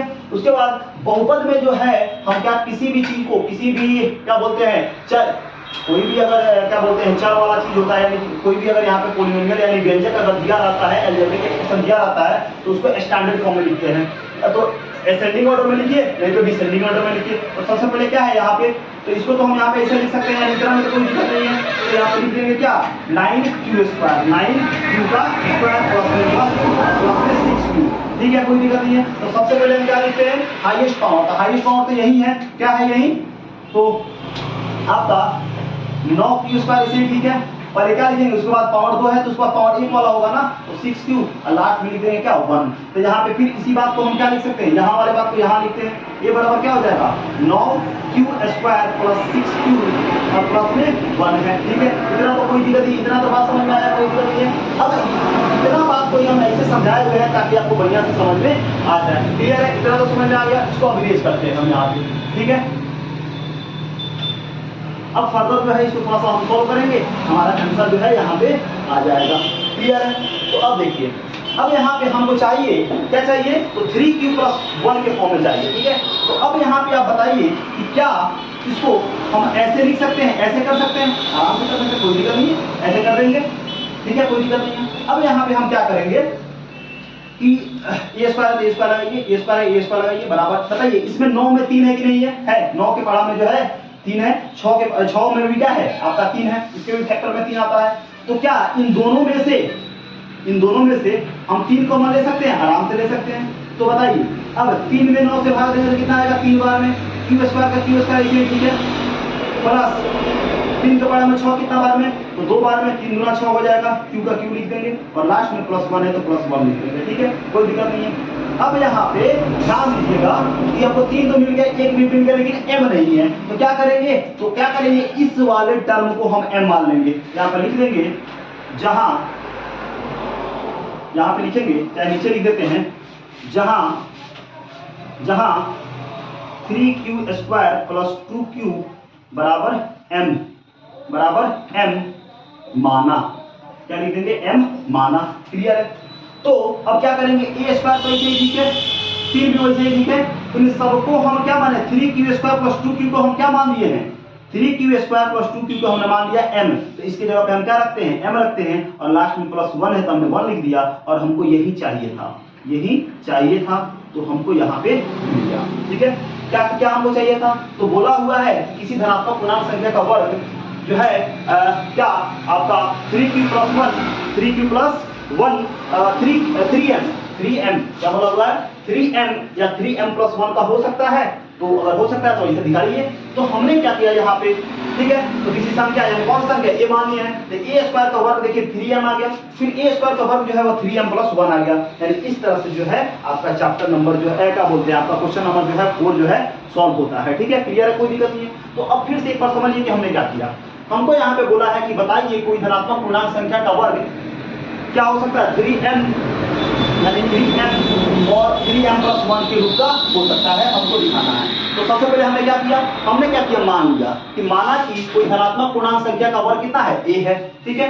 अब यूक्लिड विभाजन प्रमेय का प्रयोग करके बोला हुआ तो हम यहाँ पर करेंगे क्या कि यूक्लिड विभाजन प्रमेय से हमको एक बात को पता है कि a = bq + r होता है जहां 0 छोटा होता है किससे r से ठीक है और उसके इक्वल भी होता है ठीक है और हमेशा r जो होता है वो b से क्या होता है छोटा होता है ठीक है। तो अब प्रश्न से तुलना करने पर हमको मिला कि भाजक जो है b का उसको हमने क्या कहा 3 मिला क्वेश्चन में क्वेश्चन में b के जगह पे क्या दिया हुआ 3 दिया हुआ है q के जगह पे हमारा m दिया हुआ है लेकिन हमने q ही माना m रहने दिया वैसे ही ठीक है। बाद में जो है आगे जो है हम क्या करेंगे उसको q के जगह पे m हम मान लेंगे और वहां पे काम कर सकते हैं ठीक है। तो हमने भाजक को 3 ही मान लिया इसलिए हमने माना लिख दिया। अब शेष पर r के लिए तो ये कंडीशन जो है ये वाला जो कंडीशन है हमने क्या किया नीचे रखा ये वाले कंडीशन को हमने क्या किया नीचे रखा ये सारा टर्म तो ऐसे ही हमने रखा और b के जगह पे हमारा क्या दिया क्वेश्चन में b जो है वो 3 इसलिए हमने 3 रखा।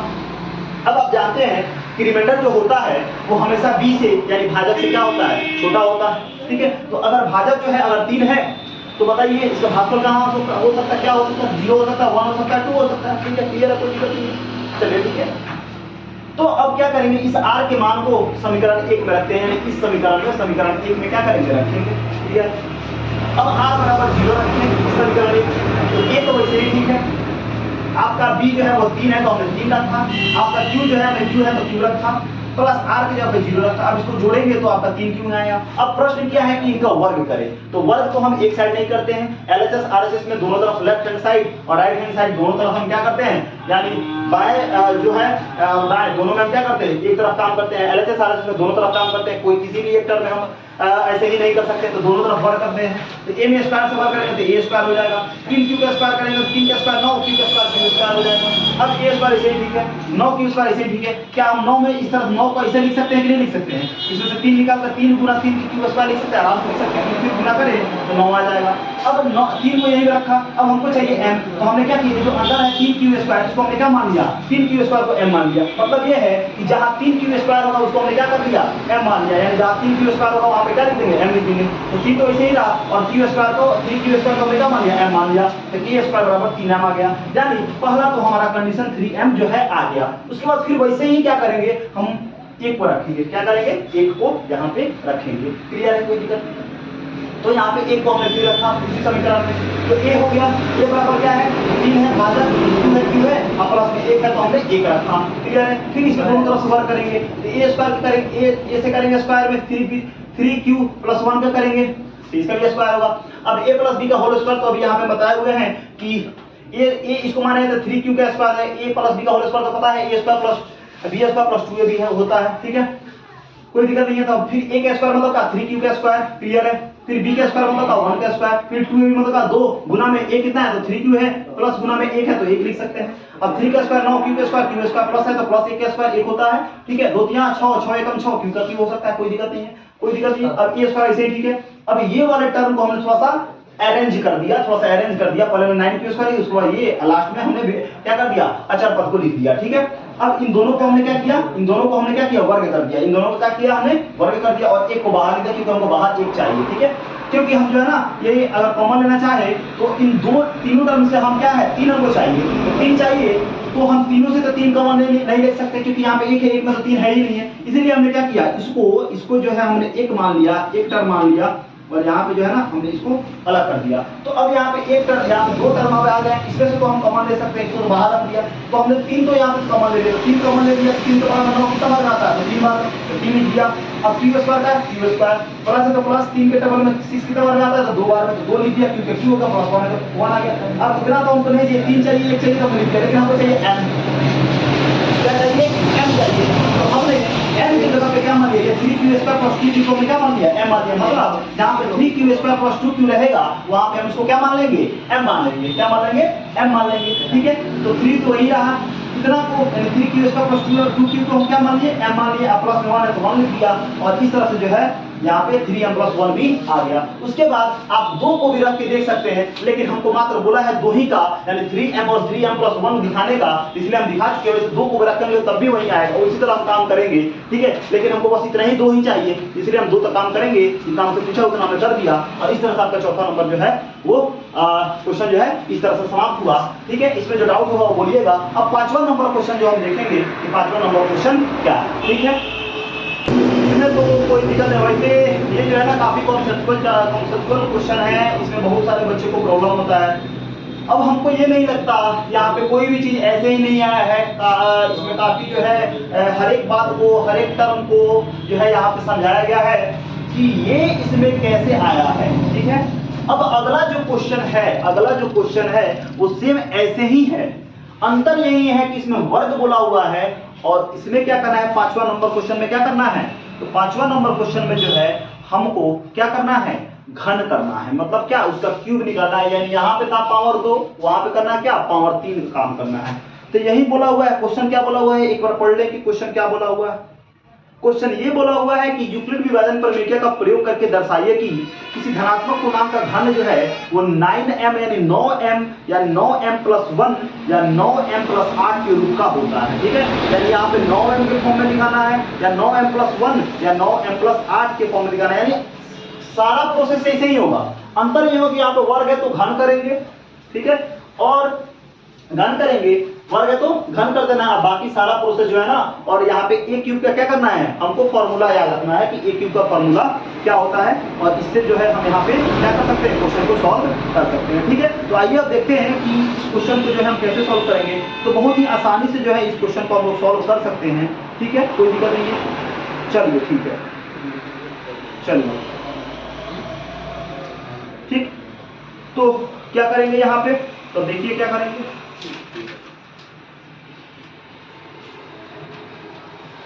चलिए इसे मिटाते हैं, और 5वां नंबर क्वेश्चन जो है हम देखते हैं क्या है।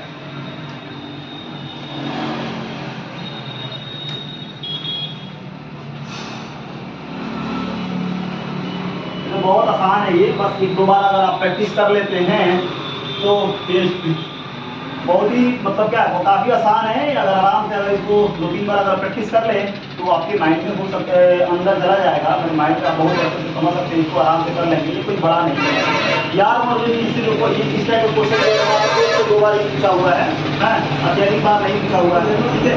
आपको शायद ये पूछा भी नहीं है, लेकिन 1 से 2 बार पूछा हुआ है। आप कहने का मतलब है प्रोबेबिलिटी जो है, चांसेस जो है, या कुछ भी अभी तक तो नहीं पूछा, हो सकता है 2024 में पूछते आपसे। तो खैर इसमें है कुछ नहीं, पूछे या नहीं पूछे हमारा तो काम है क्या, जितना भी हमारा काम यही है, जितना भी हमारा जो क्वेश्चन है, जितना भी सारा चीजें उसको बढ़िया से समझ लेना, बढ़िया से कर लेना, ठीक है। तो आसान बहुत है, आसान तो मैथ नॉर्मली काफी आसान होता है, बस कॉन्सेप्ट को समझते चलिएगा तो सारा कुछ क्लियर होते जाएगा, ठीक है। कोई दिक्कत नहीं, कोई भी डाउट हो तो बोलिएगा, ठीक है, कोई भी डाउट है तो बोलिएगा कमेंट बॉक्स में, उसमें कोई अगर प्रॉब्लम हो तो बोलिएगा यहाँ पे, ठीक है, कोई दिक्कत नहीं। तो वही है, क्या बोला हुआ है कि कोई धनात्मक पूर्णांक संख्या का पांचवा नंबर क्वेश्चन जो है बोला हुआ है वही कि हमको दिखाना है कि किसी यूक्लिड विभाजन प्रमेय का प्रयोग करके दिखाना है किसी धनात्मक पूर्णांक का वर्ग जो है वो 9m या 9m+1 या 9m+8 का होता है। तो सबसे पहले क्या करेंगे, मान लेंगे। क्या करेंगे, मान लेंगे, ठीक है। क्या मानेंगे, तो लिखेंगे पांचवा नंबर, माना कि कोई धनात्मक संख्या का घन, माना कि कोई धनात्मक संख्या का जो घन है, क्या लिखा हुआ क्वेश्चन में बोला हुआ है कि धनात्मक पूर्णांक संख्या का घन बोला, धनात्मक पूर्णांक संख्या का घन बोला, धनात्मक पूर्णांक संख्या का घन क्या है, a है, a हमने माना। क्या बोला हुआ है, यूक्लिड विभाजन प्रमेय का, तो लिखेंगे यूक्लिड विभाजन प्रमेयिका से यूक्लिड विभाजन प्रमेयिका से हम जानते हैं, क्या जानते हैं, a बराबर, ये भी जानते हैं, a बराबर bq प्लस r, इसको एक मानेंगे। जहां कंडीशन तो आपको पता है, अभी तो लगता है पूरा याद हो गया होगा, जहां 0 जो है वो छोटा होता है r से या बराबर होता है, लेकिन जो r है वो b से हमेशा छोटा होता है। कोई दिक्कत नहीं है, समझ में आ रहा है, ठीक। अब यहाँ पे क्या लिखेंगे, तो प्रश्न से तुलना करने पर, इससे तुलना करने पर प्रश्न से, क्वेश्चन क्या लिखा हुआ है, तो प्रश्न से तुलना करने पर क्या है, प्रश्न से तुलना करने पर प्रश्न में क्या दिया हुआ है, तो लिखेंगे प्रश्न से तुलना करने पर, यानी प्रश्न कंपैरिजन करने पर, ठीक है। तो प्रश्न क्या दिया हुआ है जी, ठीक है। क्या करेंगे, पहले मान लेंगे कि माना कि कोई धनात्मक पूर्णांक संख्या का घन जो है 1 है। जैसे ये क्वेश्चन में बोला हुआ है कि 9m के फॉर्म में दिखाना है, यानी 9m के फॉर्म में दिखाना है। अब बताइए अगर 9m का घन करते हैं तो कितना बड़ा हो जाएगा, बहुत बड़ा हो जाएगा, ठीक है। तो हमको 9m के फॉर्म में दिखाना है, तो क्या करेंगे ना, 9 का फैक्टराइज करें, इसमें 3 और 3 आ जाएगा, तो हम 3 के फॉर्म में दिखाएंगे, तो यहाँ पे हम 9 हम ला सकते हैं, ठीक है। तो 9 मानने का कोई जरूरत नहीं है, वहां पे आप क्या करेंगे, 3 भी मान सकते हैं, ठीक है। क्या कर लेंगे, 3 भी मान सकते हैं। कैसे मानेंगे, तो लिखेंगे कि यहाँ पे हम क्या लिखेंगे कि चूंकि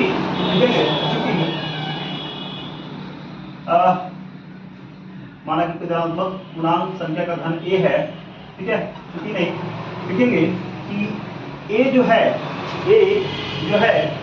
3 से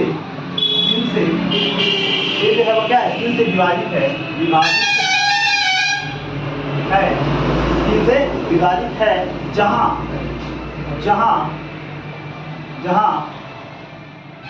क्या है, ए जो है, जहां क्या बोलते हैं, 3 जो है, जहां 3 भाजक है, अब अगर भाजक होगा 3 तो ये क्या होगा, इससे बड़ा होगा, ये क्या होगा, बड़ा होगा, ठीक है। क्या किया, हमने माना, इतना हमने मान लिया, इतना जो है मान लिया, ठीक है, कोई दिक्कत नहीं है। यानी उतना ज्यादा कैलकुलेशन करने से बचने के लिए हमने क्या लिया, 9 से हमने 3 ले लिया, ठीक है। आप 9 भी लेके काम कर सकते हैं, लेकिन उसमें जो है काफी लेंदी हो जाएगा, काफी बड़ा हो जाएगा, इसलिए आप 3 भी मान सकते हैं। यहाँ पे हमको बस दिखाना ही है 9m या 9m+1 या 9m+2 ही के फॉर्म में दिखाना है। हम आराम से 3 को लेकर भी दिखा सकते हैं या 9 को भी लेकर भी दिखा सकते हैं। जो अंतर यही होगा कि अगर 9 को लेते हैं तो थोड़ा सा नंबर ऑफ कैलकुलेशन जो होगा थोड़ा ज्यादा करना पड़ेगा, और अगर 3 लेते तो थोड़ा सा कैलकुलेशन हमको कम करना पड़ेगा। हमको बस दिखाना है 9m का ना, और 9m+1 या 9m+2 का दिखाना है, तो आराम से इसको हम करके दिखा सकते हैं, कोई दिक्कत नहीं है। अब वही आपका जो है यूक्लिड विभाजन प्रमेयिका से तो लिखेंगे यूक्लिड विभाजन प्रमेयिका से हम जानते हैं, क्या जानते हैं, a बराबर bq प्लस r, एक मान लेंगे, जहां 0 छोटा होता है या इक्वल होता है, छोटा होता है इक्वल होता है किससे, आर से, लेकिन आर जो है हमेशा बी से छोटा होता है, ठीक है, कोई दिक्कत नहीं है। अब प्रश्न से तुलना करने पर, प्रश्न से तुलना करने पर, ठीक है, तो क्या प्रश्न से तुलना करने पर, तो भाजक जो है, भाजक जो है, ठीक है, भाजक को हम क्या कहते हैं, बी, बी को हमने क्या माना है, 3 माना है। वैसे क्वेश्चन में 9 दिया है, हमने माना है 3, तो यहाँ पे लिखेंगे 3 है, कोई दिक्कत नहीं है। क्योंकि अगर 9 लेते तो हमको 8 तक जाना पड़ता, 0 से लेके, मतलब अगर भाजक को अगर हम 9 लेते तो हमको कहाँ तक जाना पड़ता, 0 से लेकर जो है 8 तक जाना पड़ता। तो उस 8 तक जाने में उस 8 का कैलकुलेशन हमको करना पड़ता, ठीक है। तो नॉर्मली हम 8 9 के जगह पे जो है ना, तो 8 को कैलकुलेशन करेंगे, उस बढ़िया हम 3 को क्या नहीं करेंगे कि हमको 2 ही मिलेगा, 2 ही 3 को कम, 3 से ही काम कर लेंगे तो हमारा उतना आ जाएगा, ठीक है। तो यहाँ पे मानने से क्या हो गया, यहाँ पे कैलकुलेशन कम हो गया है, ठीक है, कैलकुलेशन क्या हो गया है, कम हो गया, ठीक है, कोई दिक्कत नहीं है। अब भाजक हो गया 3। अब क्या है यहाँ पे आपका जो भागफल है, जो आपका भागफल है, ठीक है, वही है, आप जो Q है, यहाँ पे Q है तो हमने Q माना, भले यहाँ पे M बोला है हमने Q मान लिया, लास्ट में जाके इसको Q को हम M में चेंज कर देंगे, ठीक है, कोई दिक्कत नहीं है, ठीक है। अब शेषफल R के लिए, अब क्या, अब शेषफल R के लिए अगर Q 3 है तो अब इस वाले कंडीशन को लाएंगे, 0 होगा, डैश इस तरह होगा, R होगा, और क्या होगा, इस तरह को आप सीख चुके हैं सब क्या है, कैसे लिखा जा रहा है, बार बार से बताने का, बार बार बताने की कोई जरूरत नहीं है। तो अगर भाजक जो है अगर 3 है तो इसलिए R कितना होगा, या तो 0 आएगा, नहीं तो 1 आएगा, नहीं तो 2 आएगा, यही तो आएगा। अब क्या करेंगे, अब R के मानों को क्या करेंगे, इक्वेशन फर्स्ट में रखेंगे, यानी अब R के मान को, यानी अब R के मान को समीकरण 1 में रखने पर, 1 में रखने पर, ठीक है। तो अब यहाँ पे क्या करेंगे, R बराबर कर लेंगे 1, R 0 क्या करेंगे, अभी करेंगे 0 है ना, तो R बराबर क्या कर लेंगे, 0 कर लेंगे, कोई दिक्कत नहीं है, चलिए ठीक है। अब R बराबर 0 कर लेना है यहाँ पे, ठीक है। तो देखिए अगर R बराबर 0 करना है हमको, तो अब यहाँ पे समीकरण 1 में वैल्यू रखना है, तो आपका A ऐसे ही ठीक है, A जो है ऐसे ही ठीक है। आपका B कितना है, तो B की जगह पे क्या रखेंगे, यहाँ पे 3 रखेंगे, Q की जगह पे Q रखेंगे, और R की जगह पे क्या रखेंगे, आपका 0 रखेंगे, ठीक है, कोई दिक्कत नहीं है। अब क्या करना है, इन दोनों का हमको क्वेश्चन में क्या बोला है, घन करना है, क्या करना है, घन करना है। तो दोनों तरफ घन करने पर, दोनों तरफ घन करने पर, दोनों, अब यहाँ पे ये भी एक और काम कर सकते हैं, A से ठीक है, और 3Q लिख सकते हैं, यहाँ पे 3Q 3 0 जो वही आएगा, दोनों तरफ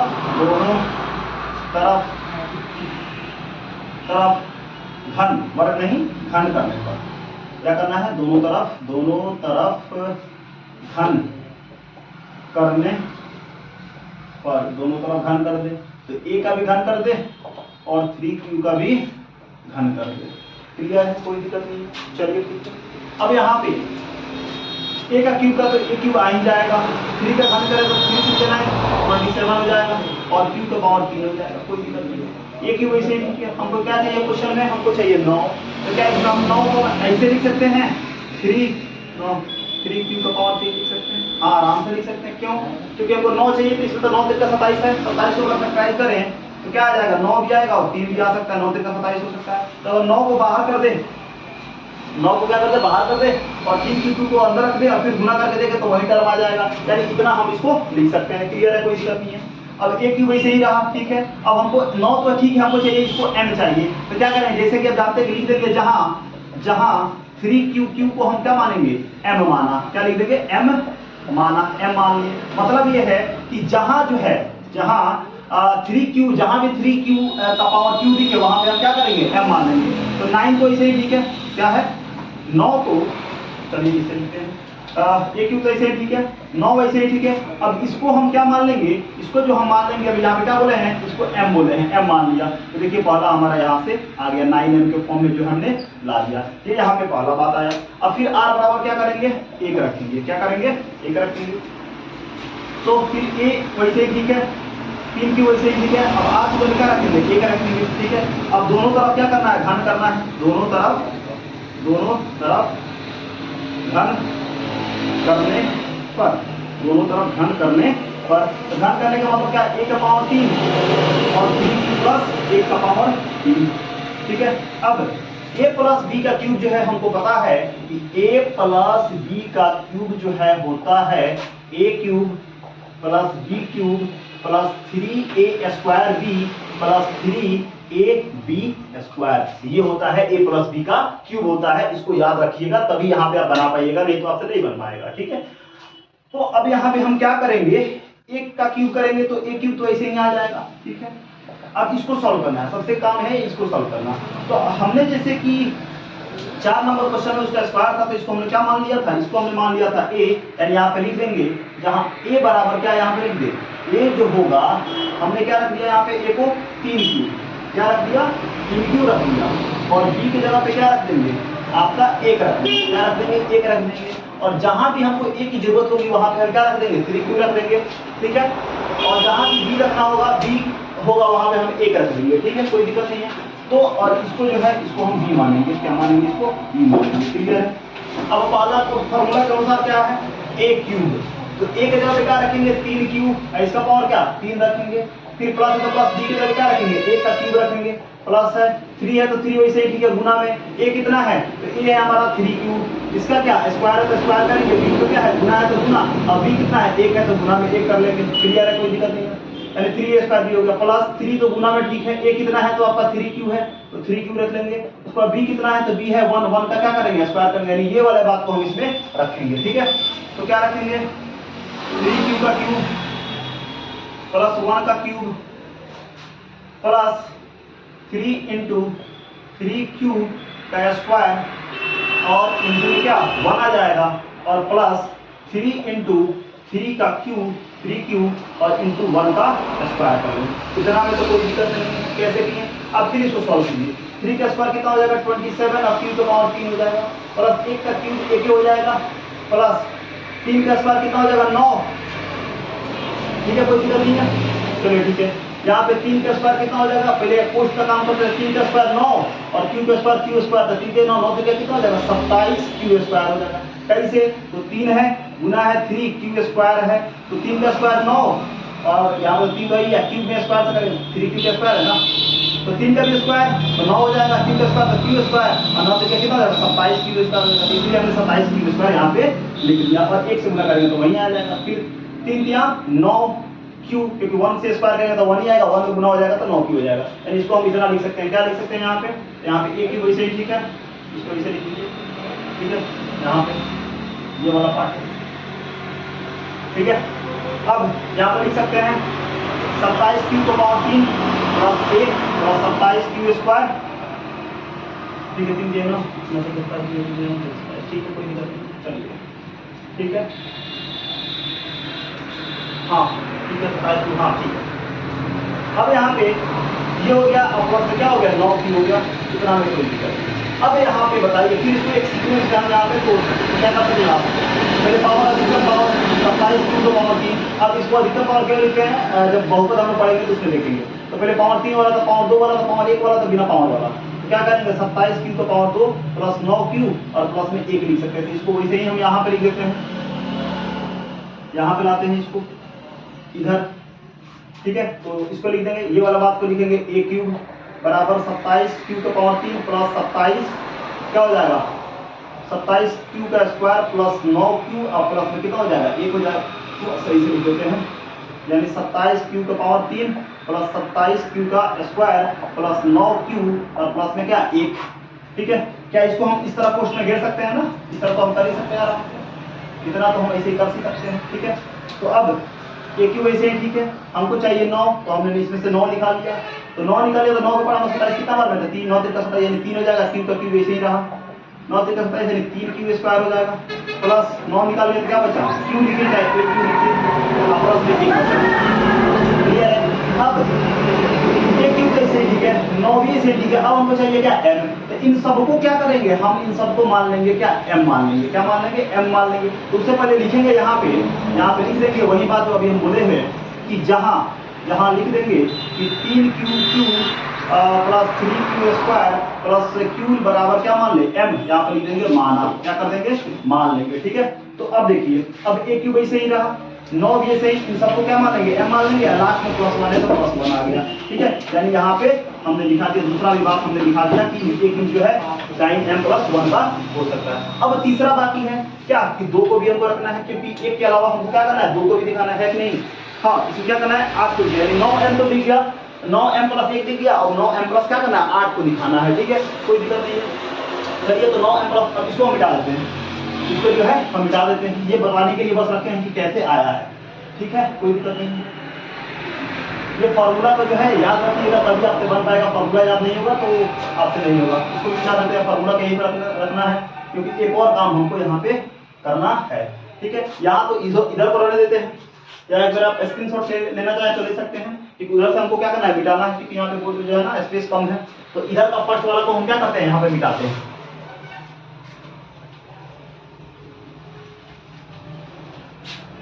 एक बाकी है r बराबर 0 हो गया, r बराबर 1 हो गया। अब r बराबर क्या करना है 2 रख देना है, यानी r बराबर कितना रख देंगे 2 रख देंगे, तो फिर वही है a बराबर कितना 3q, तो क्वेश्चन से 3q तो 3q और r की जगह क्या रखना है 2 रख देना है, ठीक है। अब क्या करना है दोनों तरफ वर्ग करना है, दोनों तरफ वर्ग करने पर, दोनों तरफ वर्ग करने पर a q का वर्ग करेंगे और 3q का प्लस 2 का क्या पावर वर्ग नहीं करना, क्या करना घन करना, सॉरी घन करना, ठीक है। तो अब यहाँ पे a की जगह पे क्या है आपका 3q है, b की जगह पे क्या है 2 है, यहाँ पे क्या कर देंगे a की जगह पे आपका 3q और b की जगह पे आपका 2 है, ठीक है। अब फॉर्मूला में रखते जाएंगे, कोई दिक्कत नहीं है, इसको मिटा देते हैं। जैसे हमने रखा a और b कैसे रखा, फॉर्मूला के अनुसार देखिए a क्यूब तो ऐसे ही, ठीक है। अब a क्यूब का मतलब क्या, a का मतलब क्या 3, q का मतलब क्यूब, इसका क्यूब तो क्यूब, ठीक है।